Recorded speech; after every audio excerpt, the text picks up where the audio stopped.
o cinema, todo. E era aquelas sessões de 2 horas até 6. Né? Então vimos 3 filmes, 2 filmes longos, um filme curto, baleiro no meio, tinha aquela sessão de descanso, etc. Depois aí começava a sessão de cinema mudo, com pianinho. Passamos um ano e pouco numa rua chamada Rua Paraíso, e nossa casa era assim, aqui e o cinema ali. Então já sabe, né? Éramos, além dos domingos, a gente ainda ia outros dias. Era ali e um cinema que havia na Liberdade, Capitólio. Ali que a gente assistia. 6, 7, 8, 9. Mais ou menos. 6 anos para ser. Como a sessão era longa, havia sempre 2 filmes longos e um curto. Então havia muita comédia daqueles artistas antigos de Palmeiras, como cinema mudo, pianinho, etc. E eu me lembro de filmes, se você me pedir para contar, não sei, eu só me lembro das imagens dos filmes. De filmes europeus, havia filme alemão, havia filme alemão, filme francês. Esses, os estrangeiros que eu me lembro eram esses. E muito filme americano, né? Filme de faroeste, caramba. Muito filme de faroeste. Nessa época eu já, além do cinema, eu era maluca, era por publicação. Revistinha, jornal. Eu adorava isso. Toda a revista que caía na minha mão, que tinha cinema, juntando as duas coisas, eu guardava. Fazia aquela coleção de cinema. Era o gosto de ter alguma coisa de cinema na minha mão. Cena muda. Isso, minha infância era cena muda. Isso foi em 1923, por aí.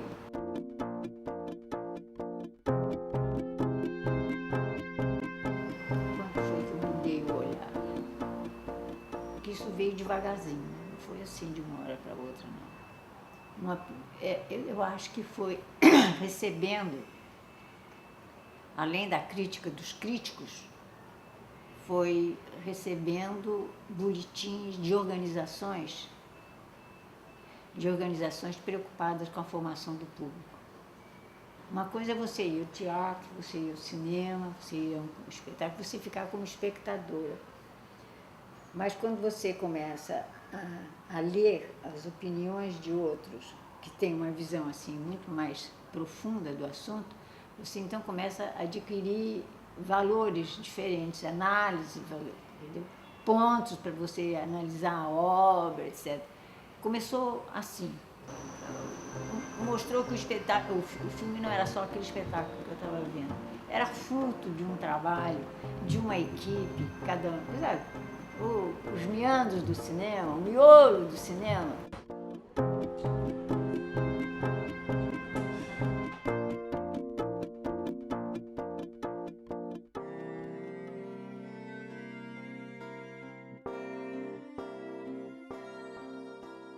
Lá por 45, mais ou menos, que eu juntei as duas coisas. Cinema, ação católica e depois cinema. Eu comecei a me interessar por uma informação que era dada ao público, por assinatura, não sei como, que falava sobre espetáculos de cinema. Era um grupo de jornalistas católicos. Eles tinham uma coluna de cinema dentro do jornal deles, que não era jornal, era semanal. E foi através deles que eu comecei a me interessar em ver alguma coisa, em estudar um pouco mais o cinema. Como eu era da ação católica, e eu gostava de cinema, e gostava de revista, e gostava de escrever, eu fui chamada para para auxiliar naquela parte de apresentação dos textos de uma revista que existia, que era da Juventude Feminina Católica. Eu era encarregada de arrumar a matéria, de dispor a matéria na revista, de ilustrar, etc. E foi aí que eu comecei a colocar algumas coisinhas de cinema dentro da revista. Pequenas, etc., retiradas do que era publicado por aquele grupo, por esse grupo inicial que eu conhecia através do jornal deles. Já dentro do Departamento de Comunicação Social da Conferência dos Bispos, nós tínhamos um diretor que foi Padre Guido Roger, que era uma sumidade em matéria de cinema. Estudou cinema muito bem, conhecia o cinema europeu de trás para diante, era um perito em matéria de cinema sueco. E ele fez presença aqui no meio cinematográfico, dos críticos. Eles gostavam do Padre Guido, eles chamavam para conferências, para encontros, etc. E ele passou a ser também procurado pelos grupos fora do Rio de Janeiro. Na Central Católica, nós nos preocupamos muito, já enriquecidos com a presença do Padre Guido, em formar uma equipe de pessoas que pudessem nos fornecer material sobre os filmes que estavam acontecendo e sobre o cinema de um modo geral. Começou com aqueles boletins, já antes de mim eu conhecia aquele boletim que saía no jornal. Depois daquele boletim, aquela coluna passou a ter um boletim próprio. Isso ficou um pouco sob o cuidado da diocese. Depois passou para a Ação Católica assim, mais geral, Ação Católica Nacional. Depois da Católica Nacional, eu vou para a Central Católica, foi para a Conferência dos Bispos, que só apareceu em 54, 55 por aí. Então, à medida que a própria igreja, sabe, tomava uma feição nova, que foi impulsionada por causa do concílio, tudo que estava dentro dela, todos os interesses da igreja, todos eles ganharam assim uma roupagem nova, uma luz nova, compreendeu? E o cinema também. Foi tirando alguns preconceitos que havia em torno do assunto, foi alargando, mostrando um valor próprio daquilo e divulgando este valor. O cinema é espetáculo, o cinema é meio de informação, o cinema tem um valor próprio que ele precisa ser conhecido e ele é uma expressão moderna do homem hoje. Então, nós batalhávamos muito sobre isso. E quando tivemos o encargo de divulgar esse modo de ver através de críticas de filmes, num boletim um pouco mais amplo, etc., eu acho que com isso nós abrimos um pouco a simpatia do povo, do gente de cinema em relação ao nosso trabalho, em relação ao que a igreja pensava sobre o cinema. Isso para nós foi muito bom, inclusive porque a nossa equipe ficou contando com elementos de cinema, com críticos de cinema, com algumas tentativas de fazedores de filmes, entendeu? Então, com isso, ele foi se enriquecendo e foi, de uma certa forma, abrindo espaço no meio das pessoas que conheciam o movimento de cinema dentro da igreja. Esse boletim ia ao Brasil inteiro, mas era limitado, era poucos exemplares. Sim. Ele tinha mais ou menos umas 6 ou 7 páginas, batidas a... como é? Mimeografadas. Naquele tempo era mimeografado. Que nós mandávamos, então, para as pessoas interessadas, para grupos interessados e particulares que se interessavam para isso. Além de mandar também para a imprensa, mandávamos para alguns críticos, etc. E os críticos, eles reconheciam que a gente estava muito honesta em relação ao cinema. E eu sei que algumas críticas vieram porque acho que estavam querendo uma coisa assim mais formalmente moral, entendeu? E nossa preocupação, isso entrava no contexto. Porque quando você aprecia um filme, você aprecia enquanto os valores de cinema, etc., mas aprecia também o conteúdo do filme, como isso se apresenta nas formas de cinema, etc., faz parte da crítica. E ela acho que talvez quisesse que fosse mais acentuado isso, partindo de uma organização de igreja, ainda preocupadas com a classificação, etc., que nós já tínhamos abandonado há muito tempo. Abandonamos quando fomos a um congresso, o Canadá e o Brasil disseram que não iam mais usar classificação nenhuma, porque alguns grupos, talvez assim, mais apressados, etc., apenas publicavam o título e a classificação. Não nos interessava isso, de jeito nenhum. Nós queríamos que publicassem a crítica. Tanto que fazíamos questão que, quando o filme merecesse, havia críticas de 2 ou 3 páginas sobre o filme. Era um trabalho muito bem feito. Nós tínhamos um grupo muito bom. Margarida de Prata surgiu quando resolvemos ter uma presença diferente no meio do cinema, porque já não havia o boletim. Nós não podíamos, de alguma forma, levar o nosso pensamento mais assim para o meio do cinema, no meio do espectador. Ou então, vamos procurar selecionar um filme e vamos dar um prêmio. Agora, que prêmio? Como vai ser esse prêmio? Eu fiquei encarregada. Eu acho que não fiquei encarregada, não. Eu acho que eu disse, eu vou procurar. E aqui morava uma senhora que era artista plástica, de nome, etc. Eu era muito amiga dela, fui lá e disse, olha, eu estou precisando que você me indique o nome de alguém que pudesse confeccionar um objeto que servisse de prêmio para isso, assim, sensacional. Ela disse, olha, tem fulano, que é um artista originalíssimo, muito meu amigo, que tenho certeza que ele ia topar isso que vocês estão querendo. E deu o endereço, nós fomos lá falar com ele. Então, no ateliê dele, era casa e ateliê.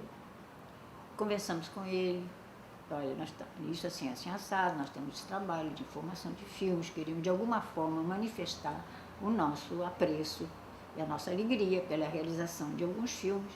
E eu acho que a melhor manifestação é a gente deixar uma lembrança para o dono do filme. Aí explicando, mas tem que ser uma coisa muito simples, porque nós não temos recursos para grandes prêmios. E é um grupo pequeno, de expressão pequena, não vamos fazer agora uma coisa, nada. De acordo com essa ideia, o que você imagina? Ele só perguntou assim, você quer simples? É, coisa bem simples, bem bonita, bem bonita. Não tem nome? Não, não tem nome. É um prêmio para o cinema. E eu estava crente que queria apresentar alguma coisa que lembrasse o cinema, né? Não. Ele só trabalhava com fio de prata.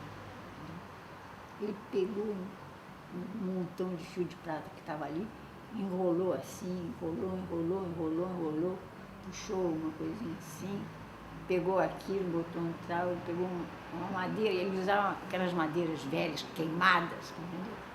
Quadrado, botou assim, Margarida de Prata. Pronto, ficou Margarida. Até o nome, é uma coisa simples, existe coisa mais simples, mais bonita do que uma margarida? Eu disse, não, como flor é muito bonita. Mas não pensei que ele fosse passar isso para a coisa. E ficou Margarida de Prata, que não tem nenhuma ligação com o cinema, mas tem só o simbolismo de uma homenagem simples. Em 59, é esse grupo da América Latina que estava acompanhando as preocupações internacionais da OSCIC em matéria de criança e cinema, criou um movimento que eles chamavam de Plandeninhos, onde um especialista, um homem de cinema, dentro da organização, que nessa ocasião tinha sede no Peru, resolveu criar um movimento na América Latina inteira com essas preocupações, dentro do que se fazia em matéria de cinema, nessas organizações ligadas à igreja, que houvesse uma atenção toda especial para o público infantil, preparando o futuro espectador. Não era preparando um negador do cinema, era um futuro espectador tão atento, tão alerta para o cinema, como seria para a música, para o teatro, para a leitura, etc. Isso. Era uma novidade que ia entrar na vida dele e que ele precisava estar preparado para isso.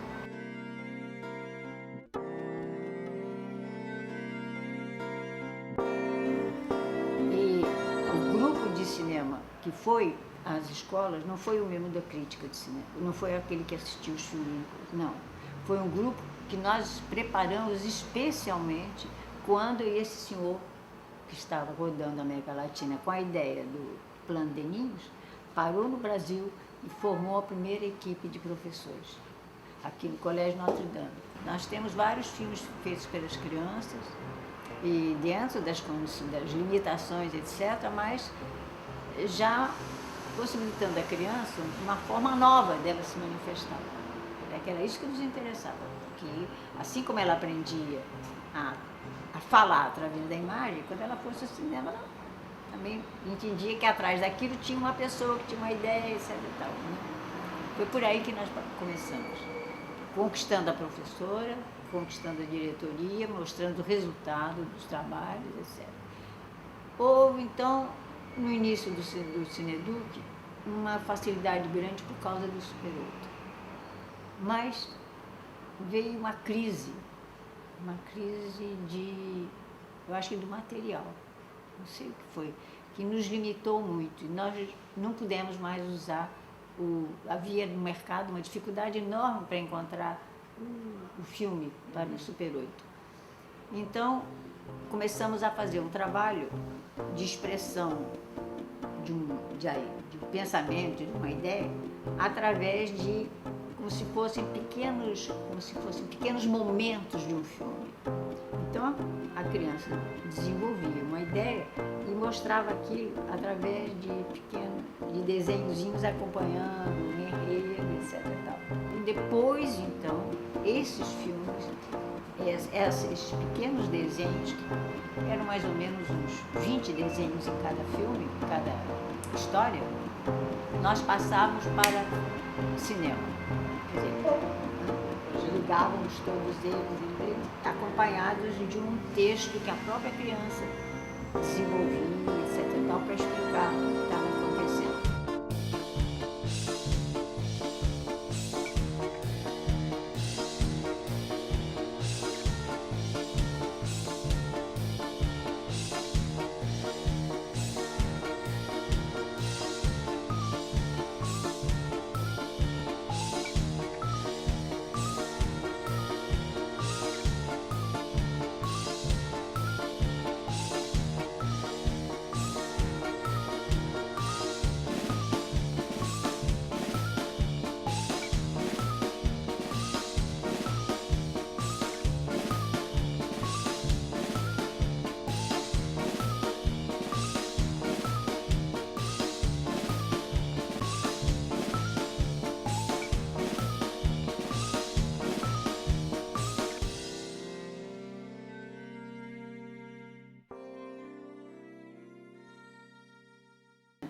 Como eu sempre gostei de cinema, entendendo ou não entendendo, no princípio não entendia nada, eu era espectadora apreciando. Hoje, a análise já deu para a gente entender o porquê daquelas coisas. Né? Eu acho que eu gostaria que todo mundo entendesse assim, entendeu? Não ficasse apenas recebendo, mas ficasse participando inteligente, sabe? Com a vista educada, com a cabeça educada, com o gosto educado. Assim como ele vai assistir um espetáculo de um recital, assim como ele vai ver uma exposição de quadros, despertar nele essa sensibilidade para uma coisa em que ele não pode ficar só assim, sabe, recebendo os efeitos. Não, ele tem que entrar dentro para poder apreciar ainda melhor.